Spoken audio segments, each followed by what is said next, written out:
Star news Marathi, नवे पाऊल नवी दिशा. आटपाडीच्या झरेमध्ये आमदार गोपीचंद पडळकर यांनी चांगलंच ठोकलं. जिल्हा परिषद पंचायत समिती निवडणुकीच्या पार्श्वभूमीवर भाजपचा संपन्न झाला कार्यकर्ता मेळावा.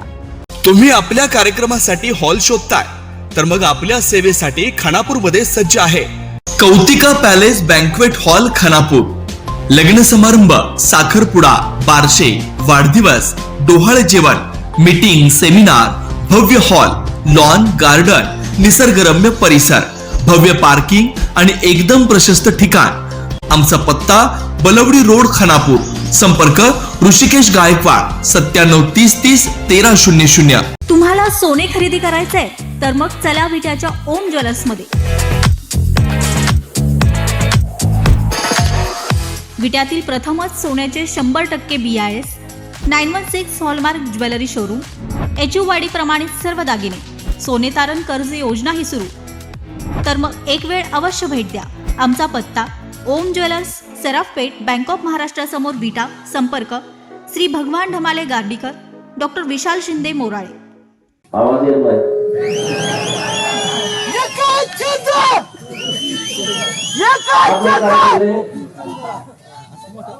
हो मीडियावाले मित्र आमच्या जरा बघा कसे दिसतात घरी.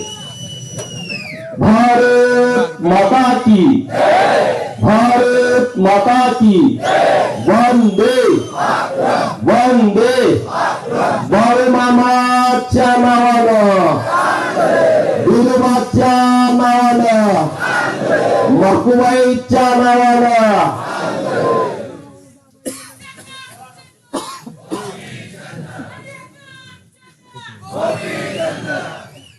जरा सभा असल्यासारखं वाटतच नव्हतं.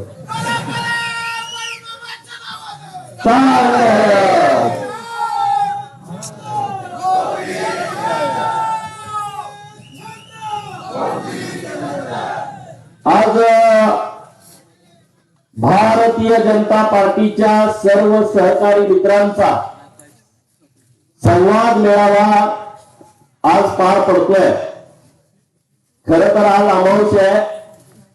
बाळूमामाच्या प्रत्येक मंदिरामध्ये आरती आणि प्रसादाचा कार्यक्रम आहे. मुळात कार्यक्रम ठरवताना आमच्या ध्येयातच आलो नाही. बऱ्याच जणांचे फोन आले, अमावस्या कशाला कार्यक्रम घेताय, कारण आम्हाला सर्वांना येता येणार नाही. परंतु निरोप सर्वांना गेले होते आणि वेळ पण खूप कमी होता. त्यामुळं आजच कार्यक्रम घेतला. बऱ्याच लोकांना या कार्यक्रमाला येता आलं नाही. त्यांनी आम्हाला सांगितलं होतं तारीख बदला. मी त्यांची माफी मागतो, दिलगिरी व्यक्त करतो. आज या संवाद मेळाव्याच्या निमित्तानं व्यासपीठावरती उपस्थित माजी सभापती माननीय ब्रह्मानंद शेठ, आटपाडीचे प्रथम नागरिक, ज्यांच्या विजयामुळं प्रचंड ऊर्जा आपल्या तालुक्यामध्ये निर्माण झाली की नाही, असे UT जाधव सर, माननीय चंद्रकांत भाऊ भोसले, माननीय तालुक्याचे अध्यक्ष दादासाहेब हुवाले, माजी अध्यक्ष माननीय देवन भाऊ सरगार, माननीय माझे सहकारी मित्र बंधुशेठ कातुरे, भाजपाचे जिल्ह्याचे सरचिटणीस माननीय विलासजी काळेबाग, माननीय यशवंत बेटकरी, माननीय महादेव पाटील असतील, कोळपे गुरुजी आहेत. ओरिजिनल पुढारी कोण वाटतं व्यासपीठावर? तुम्हीच वाटताय गुरुजी. अक्षयराज राजमाने माने, ते राजमाने तुला आडनाव झाले, ते अक्षय नुसतं म्हणलं. अक्षय माने युवा मोर्चाचे जिल्ह्याचे अध्यक्ष, विविध गावचे सरपंच, उपसरपंच, MP गर्दी सर आहेत, आपले गर्दे शेठ आहेत, आपल्या गावचे सरपंच आहेत, माननीय पुष पाटील, माननीय कैलास देवडकर, मार्केट कमिटीचे डायरेक्टर, अमोलदादा काटकर, मार्केट कमिटीचे डायरेक्टर, माजी अध्यक्ष उमाजी सरगर, पुजारवाडीहून खास आलेले आहेत, संदीपान पुजारी, माजी सरपंच तुकाराम जानकर, आपल्या गोलेवाडीचे सरपंच रावसाहेब काळे, छोटू गुरव, अजित जाधव पैलवान आपले, उभा तुम्ही तर यांचा एक शाल सत्कार करा. आपले नगरसेवक एकच गरीब सगळ्याला भारी आहे. आपले नाताओ मांडके आहेत, आपले वनमाले शेठ आहेत, प्रणव गुरव आहेत, माननीय नंदू शेठ आहेत, इच्छुक उमेदवार धुळादादा आहेत, फडतर साहेब, बरीच मंडळी आहेत. आपले गल्लेवाडीची शान हिंदुराव अण्णा आहेत. व्यासपीठावरील सर्व मान्यवर बऱ्याच जणांची नावं घेणं अपेक्षित आहे. के सर आहेत, बाकी सगळी माफी मागतो. खूप जण व्यासपीठावरती आहेत, बरेच मान्यवर खाली पण आहेत की तुम्हाला सुद्धा व्यासपीठावर घेणं गरजेचं आहे, पण व्यासपीठ आपलं छोटं आहे. त्याबद्दल तुम्हा सर्वांची दिलगिरी व्यक्त करतो. बऱ्याच जणांचं लक्ष आहे आटपाडी तालुक्यात काय होणार. काही घंटा होणार नाही, चिंता करू नका.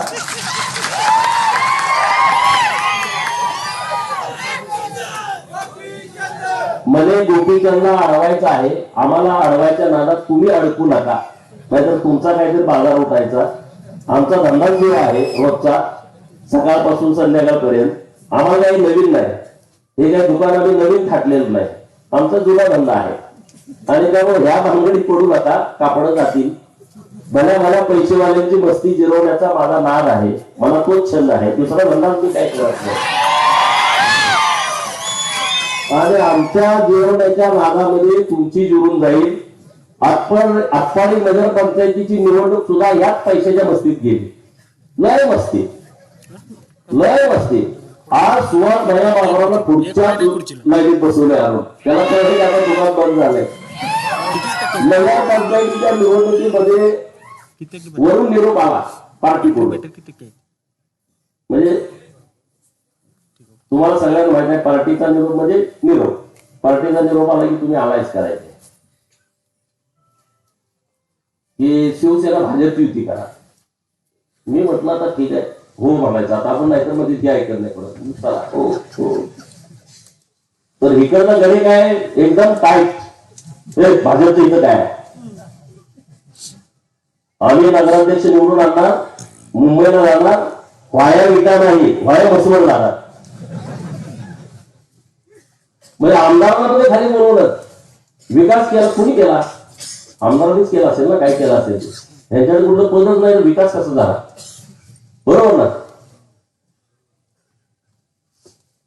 राज्यामध्ये या महाराष्ट्राचं भविष्य ज्यांच्या हातामध्ये आहे, 2014 पासून ते महाराष्ट्राचं भविष्य बदलत आहे. असे लोकप्रिय मुख्यमंत्री देवेंद्र फडणवीस साहेबांचं या महाराष्ट्रावरती प्रचंड लक्ष आहे. नगरपंचायत नगर परिषदेच्या निवडणुका झाल्या. महाराष्ट्रामध्ये नंबर 1 ला भाजप आलं. 29 महानगरपालिकेच्या निवडणुका झाल्या. मुंबई, ठाणे, पुणे, पिंपरी चिंचवड सारख्या मोठ्या मेट्रो सिटी, नागपूर सारखी मेट्रो सिटी, आपल्या सांगली, कोल्हापूर, सोलापूर अशा 29 महानगरपालिकेच्या निवडणुका झाल्या. 29 पैकी 26 महानगरपालिकेवरती भारतीय जनता पार्टीचा एक हाती झेंडा रोवला. म्हणून राज्याचे मुख्यमंत्री देवेंद्र गंगाधरराव फडणवीस व आपले लाडके देवा हो यांचं जोरदार टाळ्या वाजून आपण अभिनंदन करावा. जोरदार टाळ्या वाजवा. एक माणूस असा महाराष्ट्रावर आला की ज्या माणसाला महाराष्ट्राचे मुख्यमंत्री झाल्यानंतर एकदा सुद्धा वाटत नाही आपलं मेडिकल कॉलेज असावं, एमबीबीएसचं कॉलेज असावं, बीडीएसचं, एमडीएसचं, बीएमएसचं, बीएचएमएसचं कॉलेज असावं, एखादं मोठं विद्यापीठ असावं. त्या माणसाला त्यांच्या हातामध्ये आहे. एक सही केलं तर काही होऊ शकतं, पण त्यांना वाटत नाही साखर कारखाना महाराष्ट्रामध्ये असावा, सुतगिरणी असावी. त्यांना एवढाच वाटतं की हा महाराष्ट्र सुजलाम सुफलाम झाला पाहिजे, गोरगरिबाच्या हाताला काम मिळालं पाहिजे, महाराष्ट्रातल्या सगळ्या शेतकऱ्याच्या शेतामध्ये पाणी गेलं पाहिजे, त्या शेतकऱ्याचं कुटुंब सुखी समाधानी राहिलं पाहिजे, असा महाराष्ट्र 1 मे 1960 नंतर महाराष्ट्रामध्ये पहिल्यांदा असा मुख्यमंत्री मिळालाय, पहिल्यांदा असा मुख्यमंत्री मिळालाय. आणि आपलं नसीब चांगलं आहे, अशा मुख्यमंत्री महोदयाचे आपण कार्यकर्ते आहोत. आहे का नाही तेव्हा वाटतं की नाही? देशाचे पंतप्रधान नरेंद्र मोदी साहेब त्यांचे आपण कार्यकर्ते आहोत. त्यामुळे इथली लढाई फार चिंता सिरियस होणार. त्या घेण्याची आवश्यकता आहे. अरे गुळेवाडी, विभूतवाडी, झरे, पाडेकरवाडी, पडळकरवाडी, पिंपरी, तरसवाडी, घरनिकी, दायलेवाडी असेल, बेलगरवाडी असेल, जांभुर्डी असेल, घाणंद असेल, वळवण चिंचाळे असेल, चोपडे वस्ती असेल, खरसुंडी मिटकी असेल, पलीकडचा ओपीवाडी असेल, धावडवाडी असेल, भरपूरवाडी, कानकात्रेवाडी असेल, इकडे पुढे गेल्यानंतर नेलकंदी सारखं मोठं गाव आहे, मानेवाडी आहे, बेटकरवाडी आहे, गोलेवाडी आहे, हिवतड आहे, बाळेवाडी आहे, पलीकडे गेल्यावर काळेवाडी, लगेच तळेवाडी आहे, पात्रेवाडीची आपली सगळी मंडळी व्यासपीठावरती आहे, माळेवाडी आहे, कर्जनी सारखं मोठं गाव आहे, शेतकरी आहे, बनपुरी सारखं मोठं गाव आहे, लेगडेवाडी असेल, मासाळवाडी असेल, भिंगेवाडी पूर्वी बाहेर होता ते शहरामध्ये गेलं, नंतर पुढे गेल्यानंतर माडगुळे सारखं गाव आहे जिथं आपण खूप चांगल्या ताकदीनं काम करतोय. यदावाडी आहे, खांजूरवाडी आहे, लोणारवाडी आहे, बोंबेवाडी आहे, आंबेवाडी आहे, पिंपरी खुर्द आहे, पुढे मुंबईगाव, दरसवाडी, टिपी ठोंबरेवाडी, पुजारवाडी दिगंजीची, दिगंजी सारखं मोठं गाव, विटलापूर सारखं गाव आहे, तिकडं राजेवाडी आहे, लिंगोरे आहे, लिंगोरेची माणिकवाडी, टिपी ठोंबरेवाडी, पळसखेल असेल, आवळाई असेल, वळीवाडी असेल, पिसेवाडी असेल, शेरेवाडी सारखं गाव असेल. इकडं आल्यानंतर पुढं निंबवडे, मुडेवाडी, वाक्षेवाडी, अनुसवाडी, आणि सगळी गावच्या गावं आपण तिथं काम केलंय, आपण राबलोय, लोकांच्या मध्ये नवीन केलोय ते आपण. या तालुक्यातल्या लोकांनी ठरवलंय की भारतीय जनता पार्टी सोबत जायचं, दुसरा कुठला पर्याय नाही. ज्यांच्या शेतात पाणी गेलंय ते देवाभाऊंच्या मुळे गेलंय. मी तर जत आमदार आहे, ते त्या लोकांनी मला आमदार केलं. 2000 कोटीचं काम सुरू आहे, आणखी 2000 कोटी रुपये पुढच्या 2-4 महिन्यात देणार आहेत मला. ते माझं श्रेय आहे, माझ्या मुख्यमंत्री महोदयांच्यामुळे ते मला पैसे मिळत आहेत. मी मध्यस्थ आहे, मी पोस्टमन आहे. जत मध्ये लोकांची काय भावना आहे ते पत्र घेऊन मुंबईला जायचं. मुंबईमध्ये निर्णय केला मुख्यमंत्री महोदयांनी, ते पत्र घ्यायचं, जतवाल्याने येऊन सांगायचं. मधला मध्यस्थ आहे, मी पोस्टमन आहे, मी मालक नाही. जनतेकडून पण मालक नाही, सरकारकडून पण नाही. खाली जनता माझी मालक आहे, वर माझं सरकार, मुख्यमंत्री महोदय माझे मालक आहे. मी काम करतोय. या महाराष्ट्राचा दुष्काळ देवाभाऊने हाताळला आहे. बहुजनांना माझी विनंती आहे, या नेतृत्वाला आपण जपलं पाहिजे. हेच नेतृत्व बदल करू शकतं महाराष्ट्रामध्ये, आणि आपल्याला 4 सुखाचे घास खायला देऊ शकतं. सरकार जोपर्यंत आपल्या पाठीशी नसतं, सरकार जोपर्यंत लोकांचा विचार करणारा नसतं, तोपर्यंत बदल होत नाही. केंद्रामध्ये नरेंद्र मोदी साहेब आणि राज्यामध्ये देवेंद्र फडणवीस साहेब आले आणि बदलच बदल व्हायला लागलाय, आणि तो तुम्ही अनुभवताय. चंद्रकांत दादा या पालकमंत्री होते आणि राज्याचे बांधकाम खात्याचे मंत्री होते. रस्ते त्याच्या अगोदर होते का आपल्याकडे? काय परिस्थिती होती? तरतुंगी रोडची काय परिस्थिती होती? 70,000 कोटी रुपयाचे रस्ते एका टप्प्यामध्ये केले त्यांनी, पहिल्या टप्प्यामध्ये, म्हणून डांबर पडायला लागलं. ग्रामीण रस्त्याला पैसे नव्हते. आपल्या मुख्यमंत्री महोदयांनी मुख्यमंत्री ग्राम सडक योजना आणली. आणि त्या मुख्यमंत्री ग्राम सडक योजनेच्या मध्ये आज आपल्या तालुक्यामध्ये शेकडो कोटी रुपयाची कामं सुरू आहेत. म्हणून वाक्षेवाडीला कधी वाटलं होतं वाक्षेवाडीला 10 कोटीचा रस्ता मिळेल? कधी वाटलं होतं इंटर टू तळेवाडीला 10 कोटी रुपयाचा रस्ता मिळेल? कधी वाटलं होतं बनपुरीतनं कामतपर्यंत जोडणारा 10-15 कोटी रुपयाचा रस्ता होईल? विनोदवाडीतनं गुरेवाडीला जाणारा हा ग्राम सडक योजनेतला रस्ता आहे. मुख्यमंत्री ग्रामीण रस्त्याला पैसेच नाही. सभापती म्हणून काम चंदूभाऊनी केलंय. इथं ब्रह्मचेटनी झडपी सदस्य म्हणून काम केलंय. जयवंतरावनी सभापती म्हणून काम केलंय. माझ्यावर तर कामच करायचं कॉन्ट्रॅक्ट मध्ये ते असतात. एवढं ग्रामीण रस्त्याला पैसे आले कधी? 1 कोटी 2 कोटी जिल्हा परिषदला यायचे. एका रस्त्याला येणार कुठून? आपल्या सरकारनं निर्णय केला की ग्रामीण रस्ते सुद्धा सुधारले पाहिजे. त्याच्या पुढे जाऊन मागच्या महिन्यात एक निर्णय झालाय. महसूल मंत्री महोदय, मुख्यमंत्री महोदय आणि महसूल मंत्री महोदयाने एक निर्णय केला. एक पाणंद रस्त्यासाठी जे रोजगार हमीचे रस्ते होतात, रोजगार हमी रस्ता केला तरी तक्रार येते. जेसीबी कुठं आलं, फोटो काढा, व्हिडिओ काढा, मला हे द्या नाही तर मला ते द्या, रस्ता बंद, दुसरं काहीच होत नाही. आणि म्हणून आता आपल्या सरकारने निर्णय केला महसूल खात्यामध्ये एक पाणंद रस्त्याच्यासाठी वेगळं लेखा शीर्ष तयार केलाय. आणि त्या लेखा शीर्षच्या माध्यमातून या महाराष्ट्रातल्या शेतामध्ये जाणारे सर्वे नंबरवरचे रस्ते, सीमेवरचे रस्ते याला वेगळा निधी मार्चच्या अधिवेशनामध्ये देण्याचा निर्णय आपल्या सरकारने घेतला आहे. इतका चांगला निर्णय घेतला. नाहीतर वाड्या वस्तीचे रस्ते करणे अवघड आहे. एवढे पैसे आणणार कुठून? सरकार नवीन नवीन रोज निर्णय घेत आहे. आता आपल्या मोजणीचे प्रॉब्लेम सुरू आहेत. मोजणी आज मागितली की 6 महिन्यांनी त्या 4 महिन्यांनी त्या त्यांच्याकडे लोक नाहीत. त्याच्या संदर्भातलाही चांगला निर्णय सरकारने घेतला.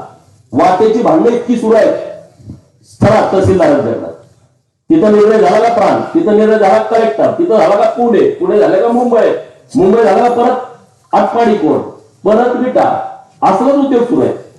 सरकारने निर्णय केला की जिथं सर्वे नंबर आहे तिथं डायरेक्ट उतार्यावरती नोंद करून टाकाय. वादच नाही भावाचा, भांडणच नाही. वकिलाकडे जायला नको, तहसीलदारकडे जायला नको, पैसे घालवायला नको. इतका चांगला निर्णय आपल्या सरकारने केलाय.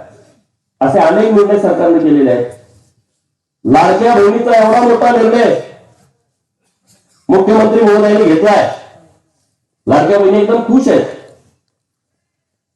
चांगल्या पद्धतीने त्यांचा आपल्याला पाठवण आहे. विकासाचं लय असं वाजवायला लागलं. विकास आम्ही काय करतो काय झाडू मारतोय का इथं? आम्ही काय करतोय? हा काय करतोय? कुठलं गाव नाही असं की गोपीचंद पराकरणे आणि ब्रह्मानंद तुमच्या गावात पैसे दिले नाहीत? एखादं गाव सांगा त्या गावात निधी देण्याची व्यवस्था मी करतो. मी जर इथला आमदार नसलो तरी विकासात काय घेऊन बसलाय? या समोर चर्चा करा माझ्या बरोबर. कुरुंदवाडीच्या बिरोबाचं मंदिर तीर्थक्षेत्र ब मध्ये घाललं आणि 5 कोटी रुपये आणलं. का नाही आणलं तुम्ही? का बिरोबा तुमचा नाही? कारण नुसती मतं पाहिजे तुम्हाला. खरचुंडीचं सिद्धनाथाचं मंदिर सरपंच व्यासपीठावरती आहे. या पश्चिम महाराष्ट्रातला प्रत्येक पुढारी आमदार खासदार मंत्र्यांचं कुलदैवत आहे. बरोबर ना? तिकडे गुरव बसले, छोटू गुरव पुजारी, इकडे सरपंच आहे. दोघांना विचारा की आपल्या सांगली जिल्ह्यात प्रत्येक पुढाऱ्यांचं आहे, कोल्हापूर जिल्ह्यातल्यांचं आहे, सातारावाल्यांचं आहे, कुलदैवत आहे. का नाही तीर्थक्षेत्र बंद केला आणि का नाही 5 कोटी रुपयाचा निधी दिला? त्याच्या पुढे घोडेपूर आहे. 1.5 कोटी रुपयाचा निधी या गोपीचंद पराकरणे तिथं उपलब्ध करून दिला आहे. मी काय विधानसभेचा आमदार नव्हतो, मी विधान परिषदेचा आमदार होतो आणि ते पण 4 वर्ष. किती? 14 मे 2020 ला माझी नियुक्ती झाली आहे. तरी आता सप्टेंबर 2024 ला तुम्ही मला विधानसभेचा आमदार केलं. तेवढ्याच वर्षाचा मी आमदार होतो. कारण तुमचा हिशोब सगळा द्या समोर. 1990 पासून या मतदारसंघात जेवढी कामं झाले, मी माझ्या झरेगावचं उदाहरण सांगतो. झरेगावात 2 सभा मंडप आहेत 1990 पासून. बरोबर ना के सर? एक बौद्ध समाजाचा, एक रामोशी समाजाचा. गर्गणी किती तिथं विचारा. एका गावात 16 सभा मंडप दिले. कुठल्या आमदारांनी दिले सांगा? एका गावामध्ये, करगणी गावामध्ये हिशोब माग या हिशोब घेऊन मी सांगतो आम्ही विकास केला, आम्ही विकास केला, आम्ही विकास केलाय आणि विकासाच्या आडवं येऊ नका. कोण येते? कोणाला वेळ आहे? जेवायला वेळ नाही इथं. आडवं विकासाच्या यायला वेळ कुणाकडे आहे? विकासाच्या आडवं येणं गोपीचंद पडळकरचा स्वभाव नाही. आटपाडीच्या नगरपंचायतमध्ये नगरपंचायतीची घोषणा झाली, प्रशासन आलं, निवडणूक नाही, आटपाडीतले व्यापारी माझ्याकडे आले, अहो आटपाडीच्या पेठेचा रस्ता करा, सगळे घाणे घाण आहे, सगळं पाणी आहे, चालता येत नाही, गाड्या लावता येत नाही, काहीच नाही, तुम्ही रस्ता करा. मी त्यांना शब्द दिला, मी काय विधानसभेचा आमदार नव्हतो, मी त्यांना शब्द दिला, होय मी तुम्हाला रस्त्यासाठी पैसे उपलब्ध करून देतो. बघा 1 कोटी रुपयाचा निधी आटपाडी बाजारपेठेतल्या रस्त्यासाठी आम्ही उपलब्ध करून दिला, मंजूर करून दिला. हाच जो माणूस म्हणतोय विकासाच्या आडवं येऊ नका, त्यानं तो रस्ता अडवून ठेवला आणि तिथली संमती दिली नाही, तर 1 कोटीचा निधी परत पाठवला. आता विकासाच्या आडवं कोण आहे मला सांगा? कोण आहे? 1 कोटी रुपयाचा. आमच्या फेसबुकवरती जाऊन मागं बघा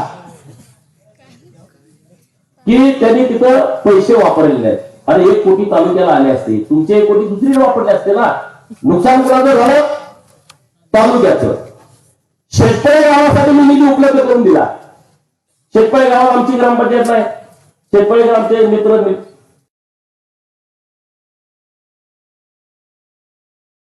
निधी उपलब्ध करून दिला. 2-3 कामं मंजूर केली मी. नाही गोपीचंद पडळकरचं गावात नाव लागलं नाही पाहिजे. बघा सत्ता तुमची, गोपीचंद पडळकरचा बोर्ड लागला नाही पाहिजे. एका एवढ्या कारणासाठी माझा निधी लॅप्स करून टाकला. मला तो दुसऱ्या गावात वापरता आला असता, तिकडे पण तो वापरता आला नाही, शेतपळ्यात पण वापरता आला नाही. ही तुमची वृत्ती. आता मीच दवाखाना मंजूर केलाय ना, प्राथमिक आरोग्य केंद्र शेतपळे. आता काय करणार?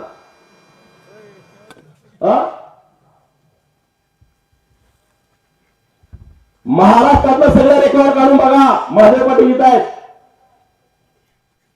प्राथमिक आरोग्य केंद्र घरे, प्राथमिक आरोग्य केंद्र शेतपळे, ग्रामीण रुग्णालय खरसुंडी, ग्रामीण रुग्णालय पेड, प्राथमिक आरोग्य उपकेंद्र बनपुरी, प्राथमिक आरोग्य केंद्र भूड आणि प्राथमिक आरोग्य केंद्र घोटी. महाराष्ट्रातला मी एक विधान परिषदेचा एकमेव आमदार आहे. 7 दवाखाने एकाच वेळेस मंजूर केले आणि ते पण विशेष बाब, ते पण विशेष बाब, नियमात न बसणार रे. आणि ते पण शिवसेनेचे मंत्री महोदयांच्या हस्ते. कुणी असं समजायचं कारण नाही. आणि मुख्यमंत्री होते एकनाथ शिंदे साहेब, मंत्री होते तानाजी सावंत साहेब. मी काम करणारा माणूस आहे, असं उगाच काहीतरी करत नाही. आता शेतपळे गावामध्ये प्राथमिक आरोग्य केंद्र होणार म्हणून तिथं सब स्टेशन बनवलं. गावाच्या शेजारच्या जमिनीत सब स्टेशन. आता म्हणजे दवाखान्यात तुम्ही तिकडे रानात जाऊन जागा बघा. काय वृत्ती तुमची? कसली वृत्ती? शेतपळेकर आहेत का इथं? आता जागा शोधायला किती वेळ गेला आपला? वड्यात शोधतो, इकडे शोधलो, तिकडे शोधलो. पत्रकार मित्रांनी याची दखल घ्या. लक्ष्मणराव आहे तुम्ही त्या गावचं. आज सब स्टेशनची जी जागा आहे ती काय सब स्टेशन बनवायची जागा आहे? एखादं राजकारण किती खालच्या लेवलला जावं याला एक मर्यादा असते. शेतपळे गावालगतची जागा त्यात तुम्ही सब स्टेशन केलं. आता शेतपळे गावची गायरान जागा तिकडे लांब आहे, 5 किलोमीटर लांब. कुठून 2 एकर जागा देणार तुम्ही दवाखान्यासाठी? दवाखान्यासाठी 25 वर्षापूर्वी सभापती होते त्या गावचे, त्यांनी पतंगराव साहेबांच्या गाडीच्या पुढे त्यांनी आंदोलन केलं होतं, आमच्या गावाला प्राथमिक आरोग्य केंद्र द्या. शेतपळे गावासाठी त्याला देता आलं नाही. आम्ही प्रयत्न केला आणि ते आणलं प्राथमिक आरोग्य केंद्र. आता त्याला 5 कोटी रुपयाचा निधी येतोय. शेतपळ्याला 5 कोटी रुपयाचा निधी, झऱ्याचा दवाखाना बांधायला. काम आम्ही करतोय. काम सांगायला गेलं ना रात्र अपुरी होईल. बानूरगडचं भैरजी नायकाचं स्मारकाचं काम बघून या. तेव्हा तर मी विरोधी पक्षामध्ये होतो. जेव्हा कोरोना आला तेव्हा 1-1 कोटी रुपयाचा निधी खर्च करायचं सरकारने निर्देश दिले. कोरोनावरती खर्च करा. या महाराष्ट्रातल्या आमदारांनी कुणी मास्क घेतले, कुणी वेगळ्या कारणासाठी पैसे खर्च केले. पण मला फोन यायचे, करगणीमध्ये अँब्युलन्स नाही, आटपाडीत अँब्युलन्स नाही, दिगंजीतली अँब्युलन्स बंद पडते आहे, भिवगारला गेल्या तिथं गाडी बंद पडली आहे, खरसुनीमधल्या अँब्युलन्सची अवस्था वाईट आहे. मला आनंद वाटतो. तुम्ही मला नेता केलाय, तुमची काळजी घेणं माझी जबाबदारी आहे. आणि म्हणून त्या 1 कोटी मध्ये 5 अँब्युलन्स घेणारा तुमचा पहिला आमदार आहे. 5 अँब्युलन्स घेतल्या. ते काय आमदार फंडातून अँब्युलन्स घेणं हे काम नव्हतं. सरकारला अँब्युलन्स द्यायला पाहिजे असं त्या लोकांना वाटतंय.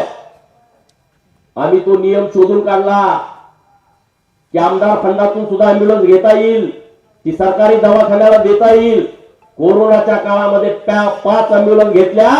हजारो लोकांना त्याचा फायदा झाला. हजारो लोकांना फायदा झाला. मला लोक बोलतात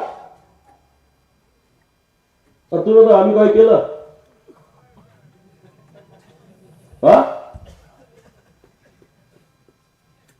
प्रभू रामचंद्राचं मंदिर करगणीचं ते पण तीर्थक्षेत्र मध्ये आहे. मेजर वगैरे आमचे सगळे 3 कोटी रुपयाचा निधी तिथं आता भक्त निवासचं बांधकाम पूर्ण झालंय. सांगण्यासारखे अनेक काम आहेत.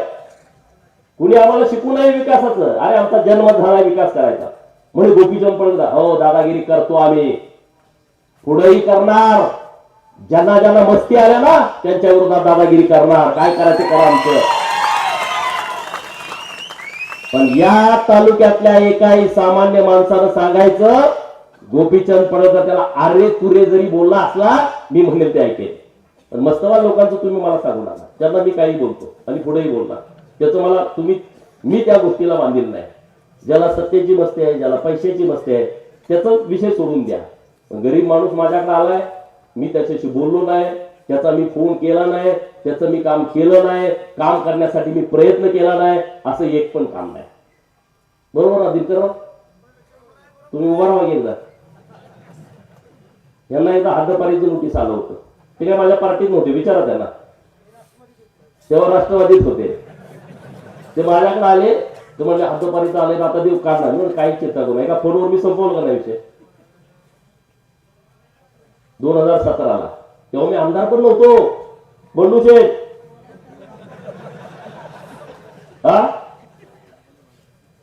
परवा ते मुंबईला ते काम घेऊन आपली हवा आहे का नाही मुंबईत त्यांना सांगायचं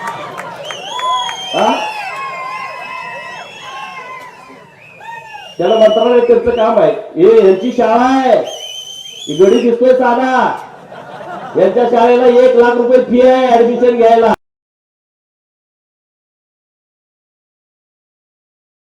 तीनशे मुलं आहेत, 3 कोटी रुपये वर्षाला असते. त्यांच्या शाळेचं काम अडवलं होतं. मी गेलो शिक्षण मंत्री महोदयांच्याकडे घेऊन, मला आमचा गडे यांची शाळा द्या. बरोबर ना?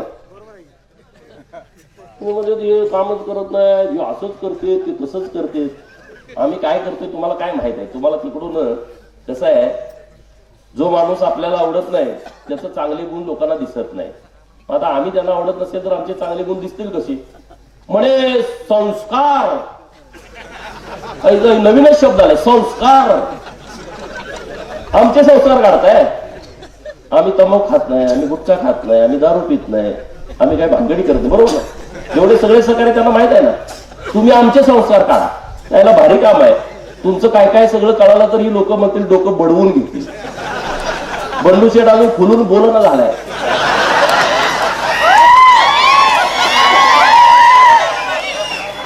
बंडू शेठ जर खुलून बोलला तर सगळं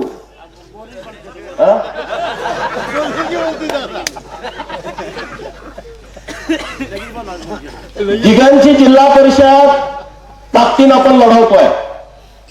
अत्यंत स्ट्रॉंग उमेदवार आपल्याकडे आहेत. निंबवडे तर विशेष नाही. खरसुंडी जिल्हा परिषद तुम्हाला आता अंदाज आला असेल. आणि करगणी जिल्हा परिषद मध्ये कुणी पण उभा राहू दे. आज पण उभा राहा, उभा राहा. ही पेरलेली लोक असतात. तुम्ही उभा राहा, तुम्ही उभा राहा. आधी सांगून ठेवायचं पेरा.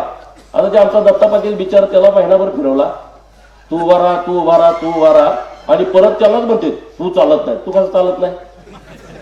दत्ता पाटील चालत नाही, जो चालतोय काय? हा, कुठे गेले वनमानशे? शाळा कशा असते बघायची. त्यामुळे तू दौरा करून ये. दौरा करून आता ह्यांच्याच माणसाजवळ आला ना कार्यक्रम, अरे तुमचं काय वातावरण दिसत नाही, मग कुणाचं आहे? हा, त्या शाळा जुन्या निळू फुलेच्या पिक्चर मध्ये असं व्हायचं. गावात गेलं तुम्ही उभा राहावा, मीटिंग मध्ये तुम्ही तो सांगायचं जवळच्यांना, तुम्ही असं असं बोला. तुम्ही तुमच्याशिवाय आता तालुक्याला काय आनंद वाढ लागत नाही. याला काय पद्धत? हा, ज्यांच्या जीवावर हे पुढारी झाला त्यांनाच खाली येऊ देत नाही, म्हणजे विचार करा ना. हा, अनिल भाऊ जर नसतं तर हा एक तर कळंब्यामध्ये असता, नसेल तर येरवड्यामध्ये, दुसरा पर्याय नव्हता. बरोबर ना? अनिल भाऊच्या वाट्याला ह्याचं पाप काय थोडं आलं, एवढं याला सांभाळलंय. मला लोक सांगते त्यांचे पण माझे जवळचे मित्र आहेत, त्यांना खाली येऊ द्यायचं नाही. आणि आज मध्ये आणून बसवले आमदारांना, त्यांच्याशिवाय आता दुकान चालणार नाही याला कळालं. असं नसतंय. आपण राजकारणात ज्यांच्यामुळे आलोय, मी पार्ट्या किती बदलल्या तुम्हाला माहित आहे, पण मी कधी कोणाशी वाईट बोललो का? मला सगळी बोलते. मी ज्यांच्याविषयी बोलायचं त्यांनाच बोलतो, बाकीच्यांना सोडून देतो. तर ही निवडणूक अत्यंत महत्वाची आहे. निंबवण्यात आम्हाला, अरे 9 जिल्हा परिषद आम्ही लढवतोय जत मध्ये, सगळ्या पार्ट्या एकत्र झालेत, सगळे पुढारी एकत्र झालेत, तरी मी निवांत फिरतोय. म्हणजे काय आम्ही काय येड आहे काय रे? हा, आणि 9च्या 9 जतची लोक निवडून देणार. जतची लोक जर 9 निवडून येणार असतील, तुम्ही 4 तर द्या ना. 9 तुम्ही देऊ शकत नाही, ते तर देणार कुठलं? 4 आपल्या जागा निवडून द्या ना, काय अडचण आहे? काही अडचण नाही. युटी जाधव सर कसं काय काय बैलगाड्याची शर्यतीत असतंय बघा. इथे गेली, हातावर गेली, घासून गेली, कडची फाटी आली, जरा भुजला बैल, त्यानं लिंबू टाकलं, एकदा मागे पडल्यावर पडलंच हो. आमच्याकडे मी बैल घेतली होती, तुम्हाला माहित आहे. एक 6 महिने त्याने ह्याच घालवलं. आमचं घरातलं सगळं गडी बैल आलं. लय नंबर 1 राज्यात 1 नंबरचा बैल आहे. झोळा करतोय ब्रह्माचे, काय तुम्हाला सांगू लिहो. याला जोड नाही महाराष्ट्रामध्ये. कुठल्या तरी एका गावात येतं 1 नंबरला, परत 6 महिने येत नाही, सगळी विकून टाकली. तसा प्रकार हे झाला हातपाडीत. ते उभा राहिले, अरे काय तर झालंय ना, एकदा संपला विषय ना. कोणी उभा राहिलं आणि कोणी राहिलं. युटी सर काय येतच नाही. अरे युटी सर आमचा 1 नंबरचा नगराध्यक्ष आहे, आणि मी तुम्हाला विश्वासानं सांगतो, पुढच्या 5 वर्षामध्ये हातपाडी पूर्णपणे बदललेली असेल. ते पण कुणाला त्रास न देता बदललेली असेल. बरोबर नाही सर? अरे आमचा नगराध्यक्ष झाला, दुसऱ्या दिवशी गटारी कुठं तुंबलंय काय ते बघत होता. ही क्वालिटी आहे. त्यांचे सगळे सहकारी नगरसेवक पण त्याच ताकदीचे आहेत.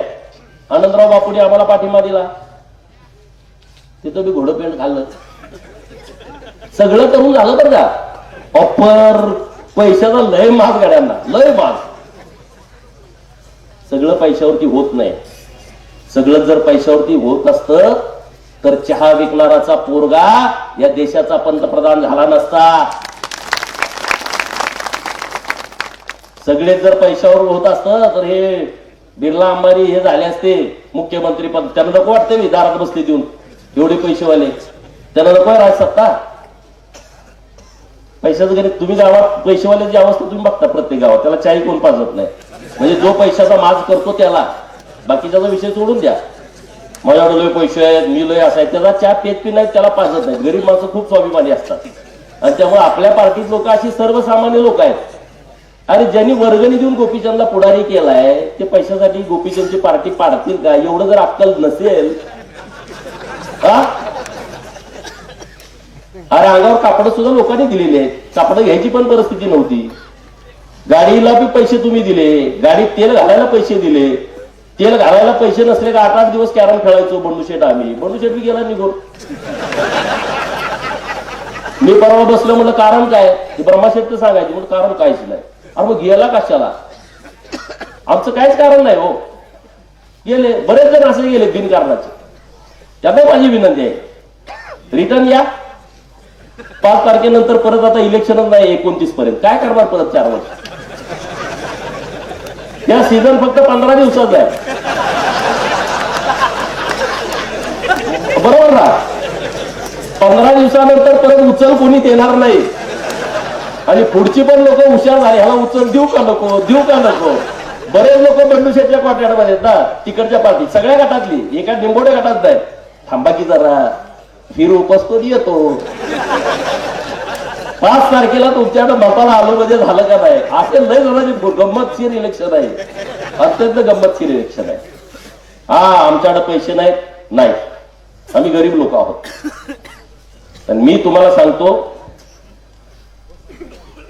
तुमच्यासाठी आम्ही वेळ देऊ शकतो. घरात नवरा बायकोचं भांडण झालं तरी मी दिवस घालवलेला कार्यकर्ता आहे. मी असाच पुढारी झालो नाही. एखाद्या मुलीवरती कुठं प्रसंग आला, कुणी अन्याय केला, त्यांच्यासाठी आम्ही रात्रीचा दिवस केलाय. भावाभावाची भांडणं झालेत, त्यांना पोलीस स्टेशनला जावं म्हणून आम्ही कधी सांगितलं नाही. आपण बसून मिटवूया, पोलीस स्टेशनला जाऊ नका, वाद करू नका, हा सल्ला आम्ही देतोय. त्यांच्यासाठी आम्ही वेळ देतोय. आम्ही पैसे देऊ शकत नाही कारण आमच्याकडे 2 नंबरचे पैसे नाहीत. आम्ही काय हवेत फ्लॅट बांधून विकत नाही. आम्ही कुठे पैसे देणार. आमच्याकडे नाही ना. त्यामुळं सांगली जिल्ह्यामध्ये भारतीय जनता पार्टीची सत्ता आणायची असेल तर आटपाडीच्या 4च्या 4 जागा भारतीय जनता पार्टीच्या निवडून आल्या पाहिजेत. त्यासाठी तुम्ही प्रयत्न करावेत. पुढचा 15 दिवस वेळ तुम्ही आमच्यासाठी द्या. राहिलेलं काम तुम्ही आमच्यावरती सोपवा. तुम्हाला कुठेही कसली अडचण आली, आटपाडी सांगली तर सोडून द्या, महाराष्ट्रात कुठं जरी आली, देवाभाऊची भारतीय जनता पार्टी तुमच्या सोबत आहे. मी तिथं तुम्हाला कुठेही मदत करू शकतो. त्यांची पोत मसवडच्या पलीकडे नाही. मसवड मध्ये पण नाही होत.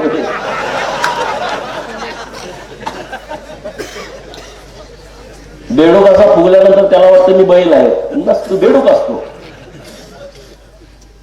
बैलगाडीच्या खालनं चालणारी लोक त्याला वाटतं मी बैलगाडीच ओढतोय. तो सावलीत असतो.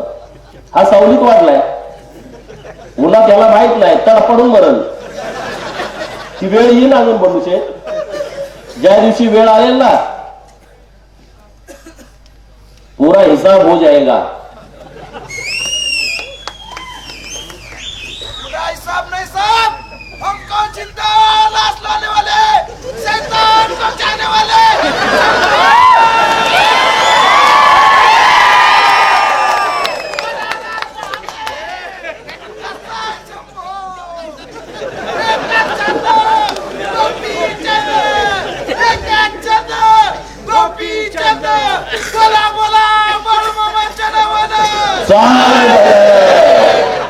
बाळूमामाचा आशीर्वाद मला इतका आहे. बंडू शेठ बाळूमामालाच दिला इकडे.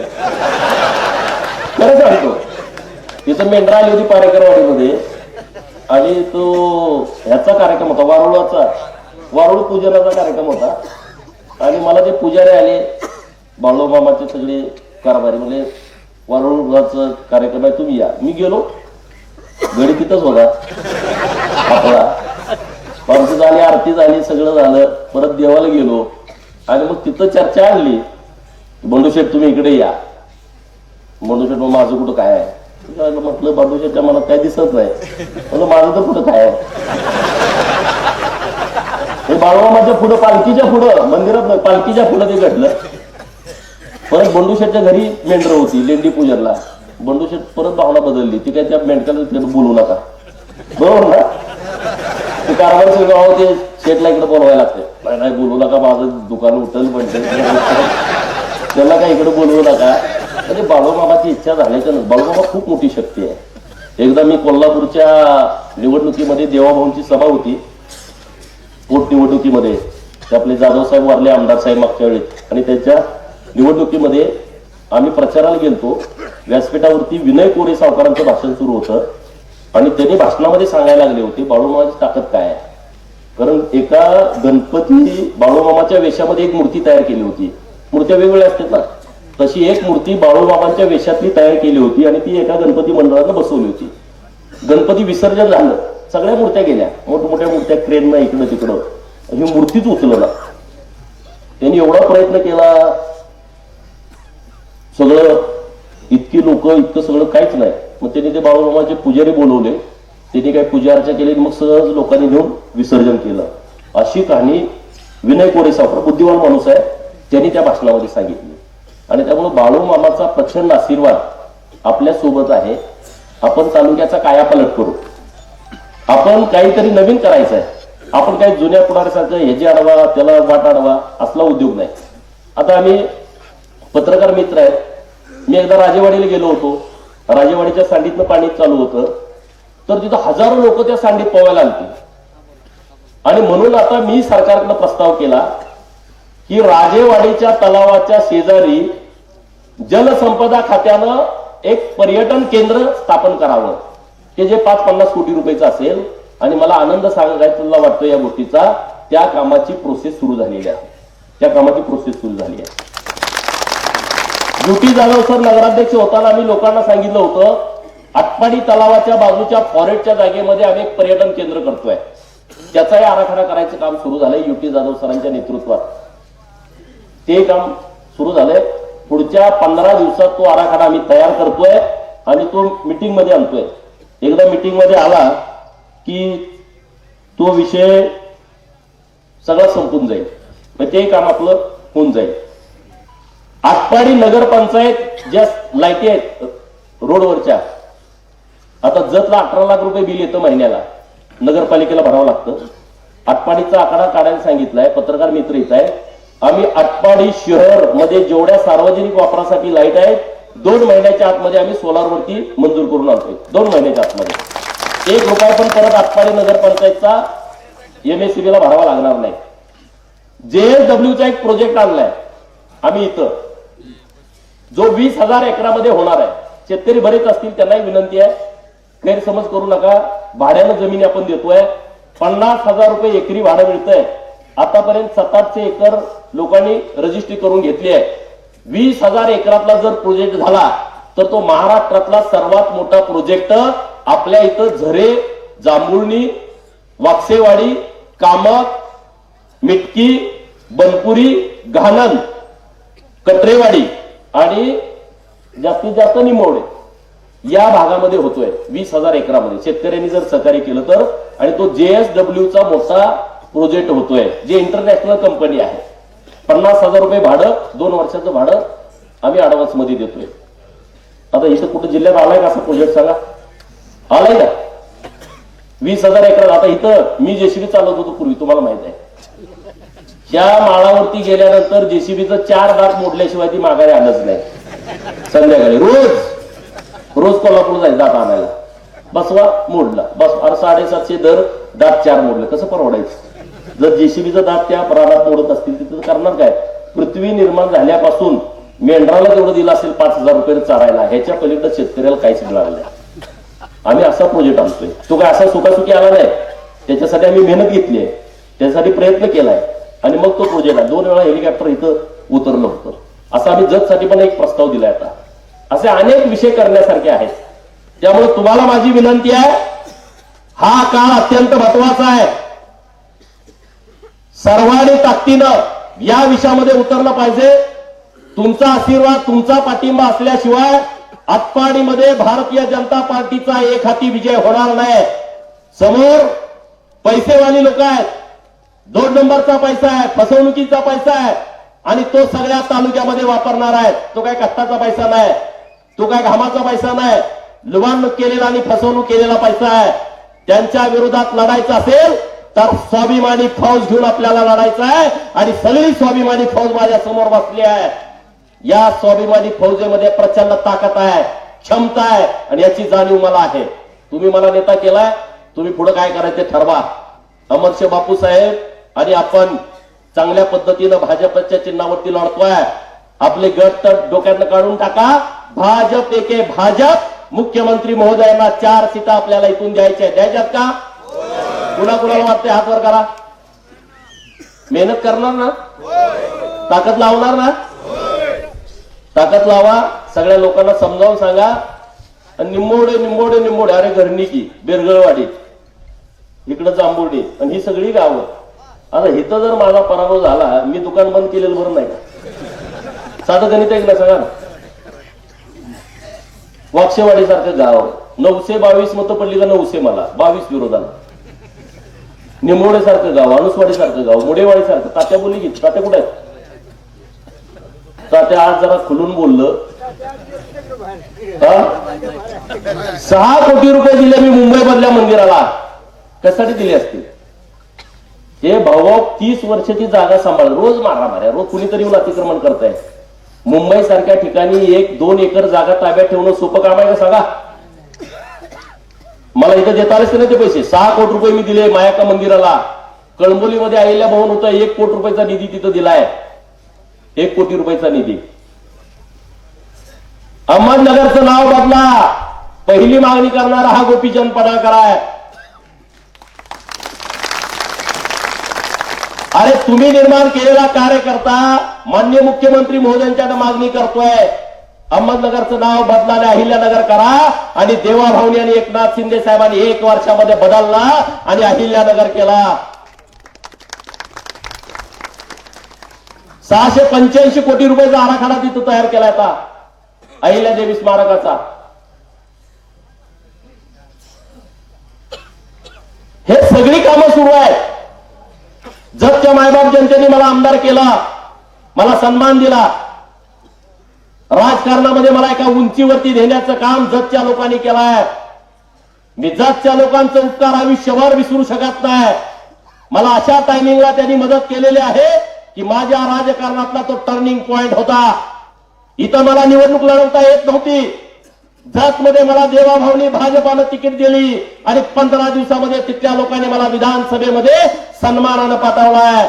आज 30 लोक 9च्या 9 जिल्हा परिषद सदस्य भाजपाचा निवडून देण्यासाठी जीवाचं रान करतायत. ताकद माझ्या पाठीमागे उभा करतायत. आणि मी आत्मासाठी काहीतरी केलं असेल का नसेल सांगा? तुम्हाला सगळ्यांना माहित आहे. आणि त्यामुळे तुम्हाला माझी विनंती आहे, इथं माझे कुणी शत्रू नाही, काय नाही. राजकारणामध्ये राजकीय भाषा आपली बाजूला ठेवा. परंतु या तालुक्यातल्या लोकांना माझी हात जोडून विनंती आहे की तुम्ही 4च्या 4 सीटा या भाजपच्या चिन्हावरती निवडून दिल्या पाहिजे आणि सांगलीच्या जिल्हा परिषद वरती भाजपचा झेंडा फडकवला पाहिजे. चिंचणी मायाका देवीची यात्रा 5 तारखेला होणार आहे. माननीय मुख्यमंत्री देवाभाऊंना 4 दिवसापूर्वी गोष्ट कानावरती घातली. माननीय मुख्यमंत्री महोदयांनी मला सांगितलं की निवडणूक आयोगाला भेट, त्यांना पत्र दे. मी निवडणूक आयोगाला 2 दिवसापूर्वी जाऊन मुंबईत, इतका आपला निवडणुकीची धामधूम आहे, अनेक कार्यक्रम होते, पण म्हणलं नाही, आमची मायाका देवी कुलदेवी आहे. गावागावातली घराघरातली सगळी माणसं देवीला जाणार. आणि इकडे निवडणुकीमधलं अत्यंत पवित्र काम मतदानाचं आहे, ते पण त्याच दिवशी आहे. निवडणूक आयोगाला जाऊन भेटलो. माननीय वाघमारे साहेब तिथून मुंबईची मतदान सुरू होतं, त्यांच्या सचिवांना भेटा म्हणले, सचिवांना भेटलो. तिथून वाघमारे साहेबांशी फोनवरती बोललो आणि विनंती केली, किमान 1 दिवस तरी तुम्ही मतदान पुढे घ्या, 5 ऐवजी 6 करा. म्हणलं इकडे सगळ्या अधिकाऱ्यांचं काम होतं तुम्हाला सांगणं. ही गावाच्या गावं जर निवडणुकीला जात असतील आणि इकडं तुम्ही जाहिराती लावताय, सरकार मतदान करा, मतदानापासून वंचित राहू नका, टीव्हीला जाहिरात, पेपरला जाहिरात, बोर्ड लावताय, असं कसं चालेल? आणि मग त्यांनी तात्काळ पुणे आयुक्त आणि छत्रपती संभाजीनगर आयुक्तांना पत्र काढलं. मी रात्री पुणे आयुक्त साहेबांशी फोनवरती बोललो. पुणे आयुक्तांनी collector Sangli, collector Kolhapur, collector Satara आणि कलेक्टर सोलापूरला पत्र काढलंय की त्यांनी वस्तुनिष्ठ अहवाल निवडणूक आयोगाला द्यावा.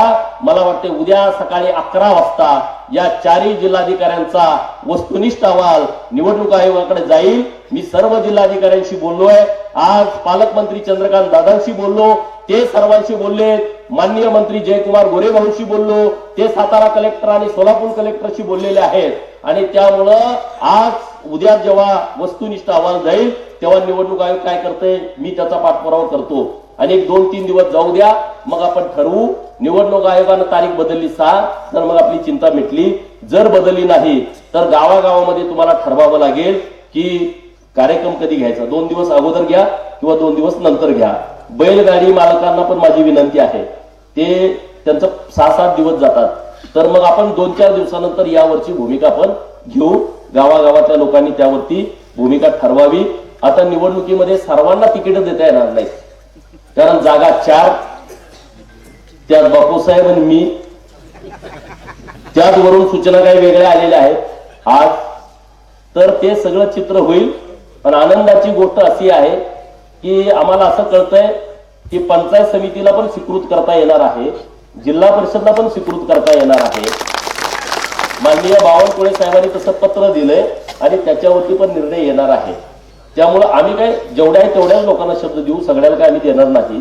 पण ज्यांना कोणाला तिकीट देता येणार नाही, ज्यांच्यावर अन्याय होईल त्या लोकांचा आम्ही सन्मान करणार, एवढं नक्की. पार्टीमध्ये पण खूप पद आहेत, वेगवेगळ्या संधी आहेत, तर त्या संधीमध्ये आपण करू. त्यामुळे वैयक्तिक मला काय मिळालं यापेक्षा आपण पार्टीला काय देऊ शकलो त्या पद्धतीने आपण सगळ्यांनी काम करावं. इतक्या संख्येनं तुम्ही उपस्थित राहिला. मंगळवारी अर्ज भरायचा आहे तुमचा, अजून बाकीच्या गटाचे राहिले पण निंबवडे गटाचा अर्ज मंगळवारी भरायचा आहे, तर तुम्ही जरा सगळे ताकदीने या आणि घरातल्या महिलांना घेऊन या मोठ्या संख्येनं, जरा व्यवस्थितपणे जरा अर्ज भरू. आणि त्यामुळे मंगळवारी तुम्ही सकाळी 11 वाजता आटपाडीच्या स्टँडवरती तुम्ही सर्वांनी यावं अशी तुम्हाला सर्वांना कळकळीची विनंती करतो. इतक्या मोठ्या संख्येनं आलाय त्याबद्दल मी तुमचं मनापासून आभार व्यक्त करतो. आपल्या परिसरातील लेटेस्ट बातम्या पाहण्यासाठी स्टार न्यूज मराठी YouTube चॅनलला आत्ताच सबस्क्राईब करा.